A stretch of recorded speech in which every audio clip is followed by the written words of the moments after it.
Perkenalkan, nama saya Metautari Sirait, NIM 1840563, mahasiswi S1 Akuntansi Pagi semester 6, STIE Sultan Agung Pematang Siantar.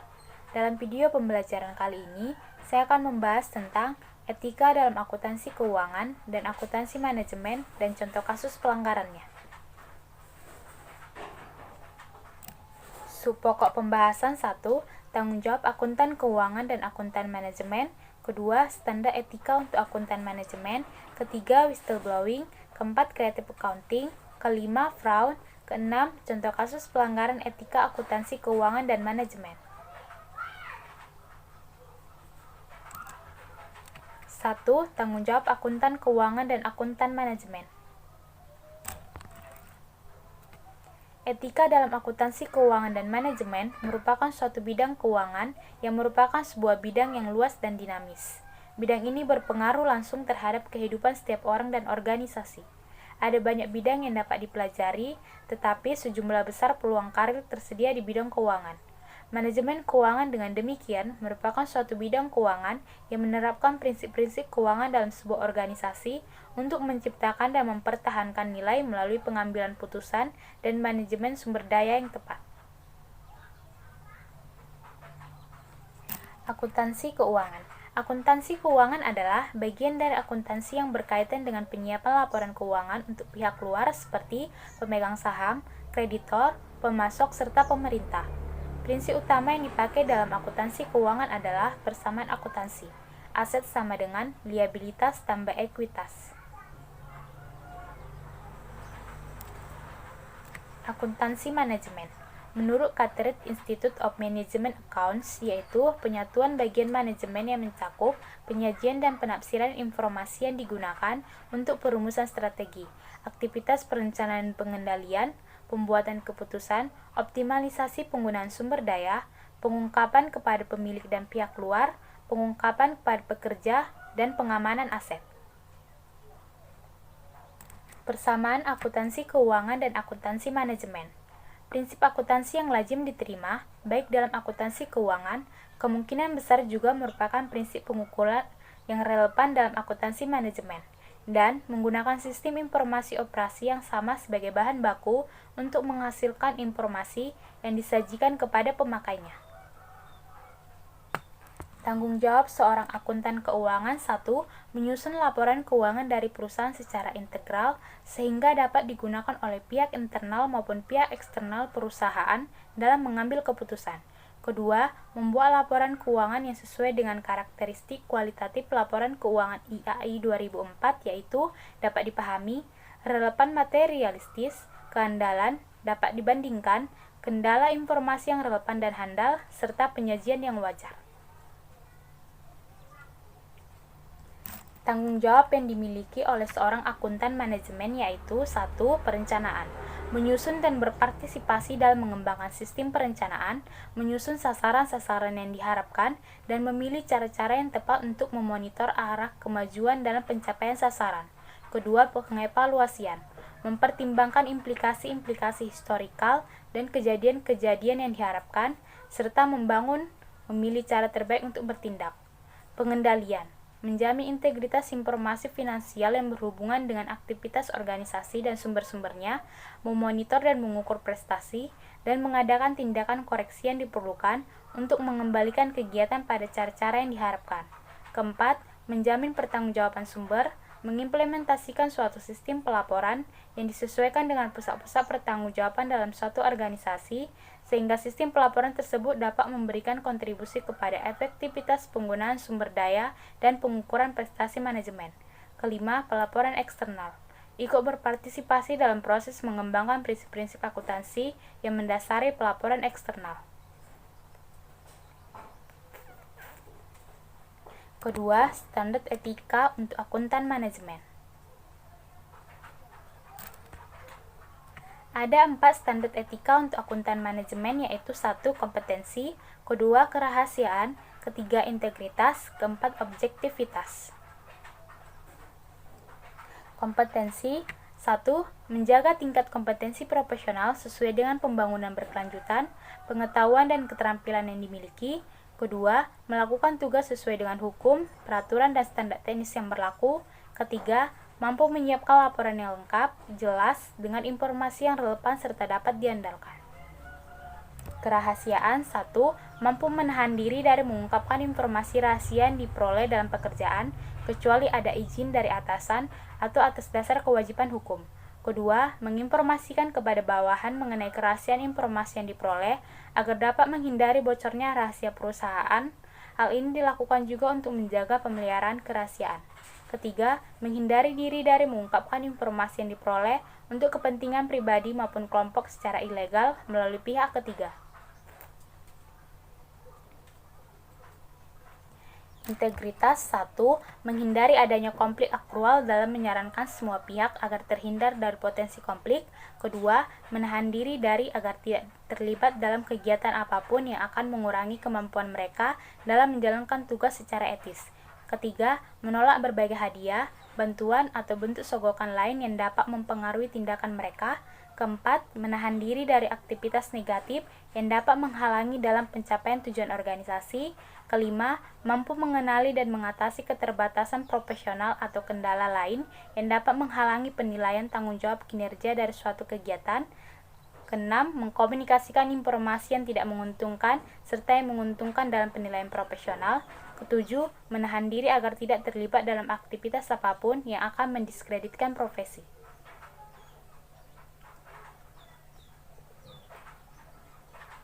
Objektivitas.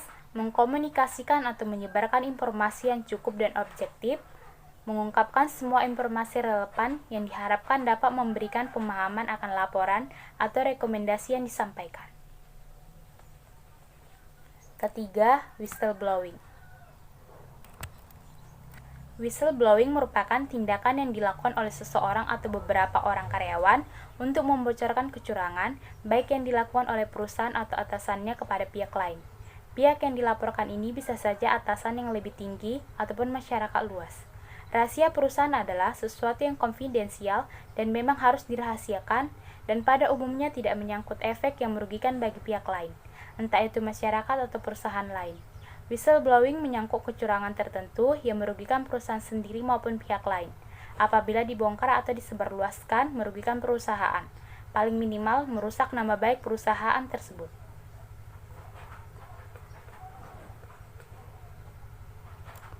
Whistleblowing dibagi menjadi dua, yaitu 1. Whistleblowing internal, yaitu kecurangan dilaporkan kepada pimpinan perusahaan tertinggi. Pimpinan yang diberitahu harus bersikap netral dan bijak.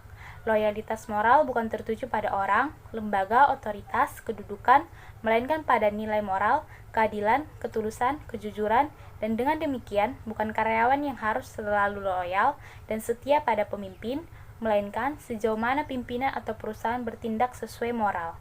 Kedua, whistleblowing eksternal, yaitu membocorkan kecurangan perusahaan kepada pihak luar seperti masyarakat, karena kecurangan itu merugikan masyarakat. Motivasi utamanya adalah mencegah kerugian bagi banyak orang. Yang perlu diperhatikan adalah langkah yang tepat sebelum membocorkan kecurangan tersebut ke masyarakat. Membangun iklim bisnis yang baik dan etis memang dibutuhkan perangkat legal yang adil dan baik. Keempat, creative accounting.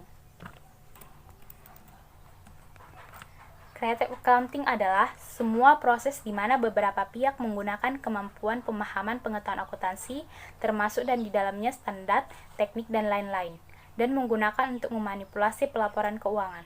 Pihak-pihak yang terlibat di dalam proses creative accounting seperti manajer, akuntan, pemerintah, asosiasi industri, dan lain-lain. Watt dan Zimmerman tahun 1986 menjelaskan bahwa manajer dalam bereaksi terhadap pelaporan keuangan digolongkan menjadi 3 buah hipotesis. 1. Bonus plan hipotesis. Perilaku dari seseorang manajer seringkali dipengaruhi dengan pola bonus atas laba yang dihasilkan. Kedua, debt confidence hipotesis. Merupakan sebuah praktik akuntansi mengenai bagaimana manajer menyikapi perjanjian hutang. Ketiga, political cost hipotesis. Sebuah tindakan yang bertujuan untuk menampilkan laba perusahaan lebih rendah lewat proses akuntansi.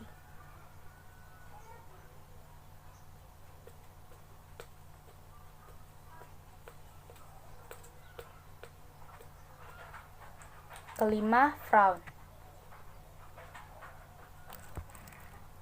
Fraud accounting. Fraud sebagai suatu tindak kesengajaan untuk menggunakan sumber daya perusahaan secara tidak wajar dan salah penyajian fakta untuk memperoleh keuntungan pribadi. Dalam bahasa yang lebih sederhana, fraud adalah penipuan yang disengaja. Fraud auditing, upaya untuk mendeteksi dan mencegah kecurangan dalam transaksi-transaksi komersial. Untuk dapat melakukan audit kecurangan terhadap pembukuan dan transaksi komersial, memerlukan gabungan dua keterampilan, yaitu sebagai auditor yang terlatih dan kriminal investigator. Keenam, contoh kasus etika akuntansi keuangan dan akuntansi manajemen. 9 KAP yang diduga melakukan koalisi dengan kliennya. Jakarta, 19 April 2001, Indonesia Corruption Watch atau ICW meminta pihak kepolisian mengusut 9 kantor akuntan publik yang berdasarkan laporan Badan Pengawas Keuangan dan Pembangunan atau BPKP diduga telah melakukan kolusi dengan pihak-pihak yang pernah diauditnya antara tahun 1995 sampai 1997. Koordinator ICW, Teten Masduki mengungkapkan, berdasarkan temuan BPKP, 9 dari 10 KAP yang melakukan audit terhadap sekitar 36 bank bermasalah ternyata tidak melakukan pemeriksaan sesuai dengan standar audit. Hasil audit tersebut ternyata tidak sesuai dengan kenyataannya, sehingga akibatnya mayoritas bank-bank yang diaudit tersebut termasuk di antara bank-bank yang dibekukan kegiatan usahanya oleh pemerintah sekitar tahun 1999. Kesembilan KAP tersebut adalah AL dan R, HT dan M, H dan R, JM dan R, PU dan R, RY, S dan S, SD dan R, dan RBT dan R.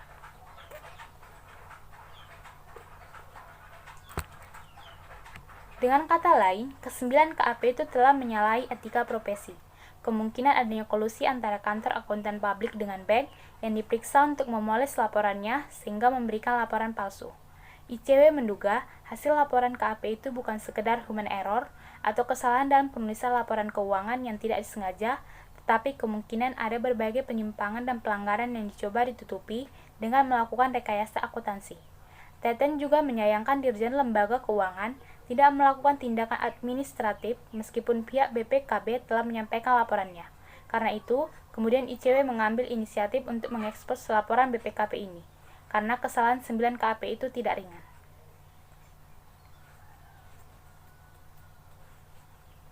Analisis kasus. Dalam kasus ini, akuntan yang bersangkutan banyak melanggar kode etik profesi akuntan yaitu sebagai berikut. 1. Prinsip tanggung jawab profesi.